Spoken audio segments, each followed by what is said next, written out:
quý vị có thể cho một tràng pháo tay thật rộn rã để cho nó món quà đến cho viên này không nào quý vị ơi.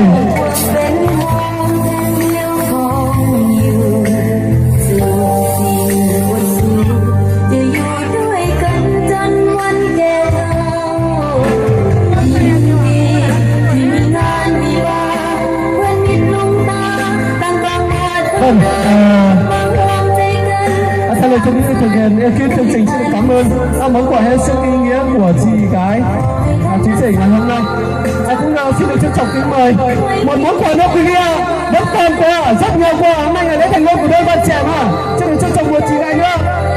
Vâng, một món quà hết sức ý nghĩa nữa, nó không mang về tinh thần tiền bạc nhưng mà tràn đầy tình cảm của anh em chúng ta cho cô dâu chú rể ngày hôm nay.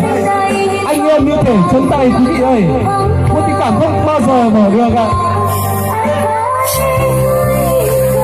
Quá tuyệt vời các bạn quý vị ạ, quá tuyệt vời.